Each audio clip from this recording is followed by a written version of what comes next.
Hello, I'm Jo and welcome to today's video. Today I'm reviewing this one right here. This is 11 Hours to Murder by D.B. Borton. Now this is actually quite a way into this series. Okay, this is like the 11th book in this series. I've not read any of the other books in this series. Okay, so this one is totally fine as a standalone. However, as is often the case here, I think that if you read the series in order, then you would get, more backstory on each character. And so the dynamics between all the characters and everything, I think it would potentially be better if you did read them in order. But like I said, totally fine as a standalone. So let's get into it, shall we? In this one, we have a senior sleuth, okay, in Cat Caliban, sorry. She's 50-something, widowed. She's a cat lady.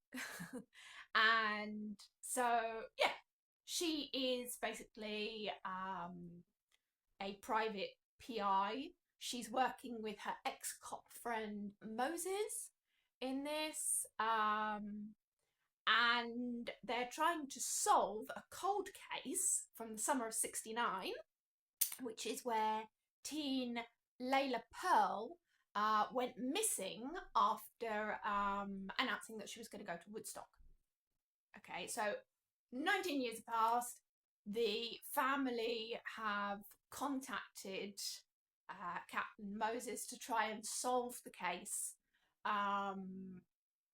Due to health problems and things within the family and things, they want answers. They want to know what happened to Leila, because at the time they did have investigations into it, but they never came up with like solid answers for it. So it's down to Captain Moses to work out what happened. Okay, so what can I tell you? Quite a few fun characters in this. Obviously I wasn't around when Woodstock was happening and stuff, but it definitely gave a tone for that period in time. And I have to say, I did a bit like the idea of going to music festivals and things. Obviously I grew up in the UK and music festivals are like huge still in the UK. And so this whole thing about these teens wanting to go, I mean, obviously Woodstock was famously this huge event, because it was part of the movement and things as well, because obviously the festivals and things weren't established yet, so it was part of this whole hippie movement and everything. But yeah, it was, I liked the vibe. I ended up giving this one a 3-star. Like I said, I did enjoy it. I do think if I read the books in order, it would potentially have added something to the book. So do keep that in mind. Like I said, it is totally fine as a standalone. You don't feel lost at any point in it. I just think it would add more depth to the characters, knowing other stuff from before, if that makes sense, and the dynamics between them and things.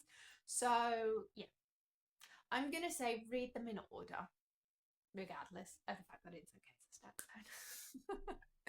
Okay, so yeah, I mean, it was nice for a change. Also, the fact of having a senior sleuth, because obviously Cat is older doing it, and also, Moses being an ex-cop and think so the age dynamic there as well.